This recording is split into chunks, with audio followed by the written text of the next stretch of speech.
ഫലങ്ങൾ ഞാൻ തന്നിടുവാൻ പുതുജീവൻ പകരണമേ.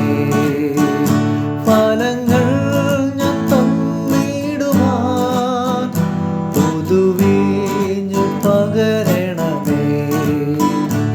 ഇനിയും നിന്നോട് പറ്റിച്ചേരാൻ ആത്മമാരിയാ നിറയ്ക്കാം. ആദ്യ സ്നേഹമെന്നിൽ പകർന്നു അത്ഭുത സൃഷ്ടിയായി അലങ്കരിക്കാം. സുഭാഷിതം. മുന്തിരി വള്ളികളുടെ ഉപയോഗത്തെക്കുറിച്ച് ചില ചോദ്യങ്ങൾ ചോദിച്ചുകൊണ്ടാണ് യെഹെസ്കേൽ പ്രവചനം 15-ാം അധ്യായം ആരംഭിക്കുന്നത്. 8 വാക്യങ്ങളുള്ള ഈ അധ്യായത്തിൽ ആദ്യത്തെ 5 വാക്യങ്ങളിൽ 5 ചോദ്യങ്ങൾ യഹോവയായ ദൈവം യെഹെസ്കേലിനോട് ചോദിക്കുന്നു.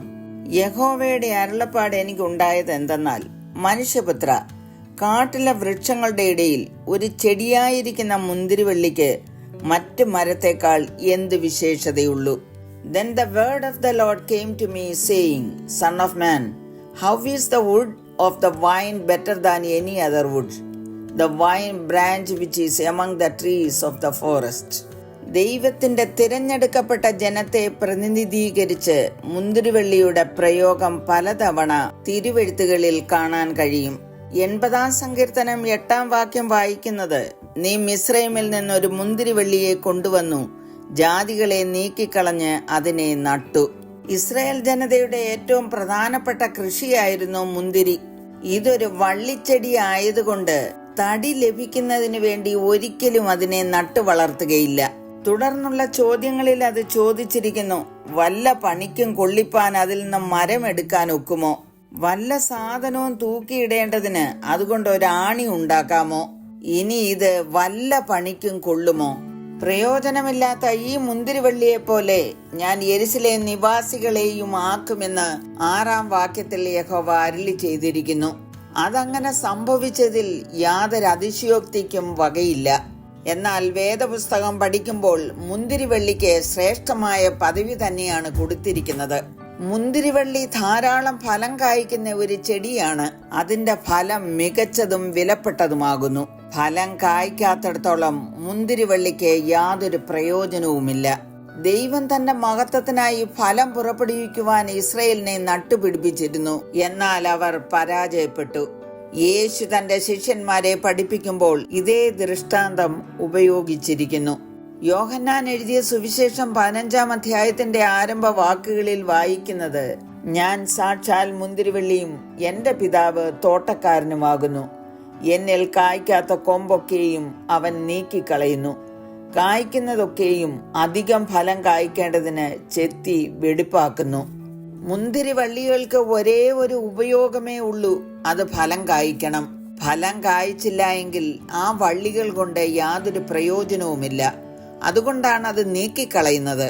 കായ്ക്കുന്ന മുന്തിരിവള്ളിയെ പരിപാലിക്കുന്നു, അത് അധികം ഫലം കായ്ക്കുകയും ചെയ്യും. ഒരു കൊമ്പിനും സ്വയമായി ഫലം കായ്ക്കുവാൻ കഴിയുകയില്ല.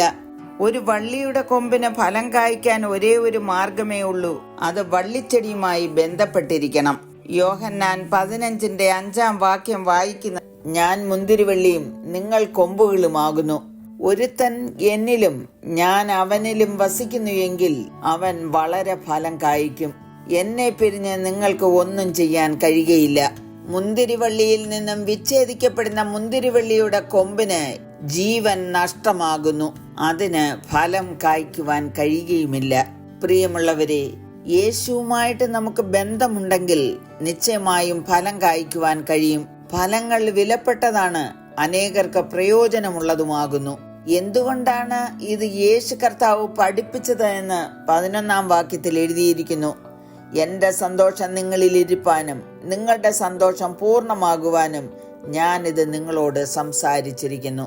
പ്രിയമുള്ളവരെ, നമ്മുടെ ജീവിതത്തിൽ സന്തോഷവും സംതൃപ്തിയും അനുഭവിപ്പാനും ഫലം പുറപ്പെടുവിക്കുവാനും നല്ല മുന്തിരിവള്ളിയായ യേശു കർത്താവിൽ തന്നെ നമുക്ക് വസിക്കാം, ഫലം പുറപ്പെടുവിക്കുകയും ചെയ്യാം. ഈ വചനങ്ങളാൽ എല്ലാവരെയും ദൈവം അനുഗ്രഹിക്കുമാറാകട്ടെ.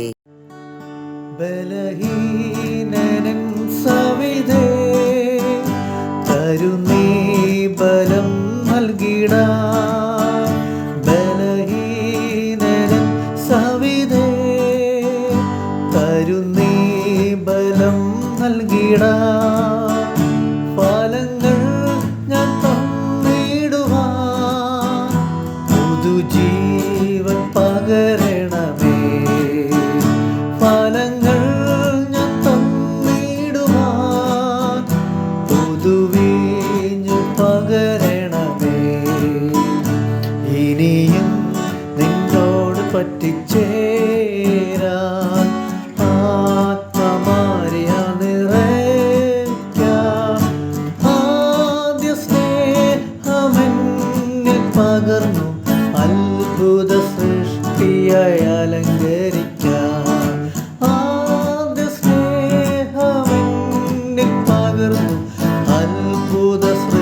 സൃഷ്ടിയായി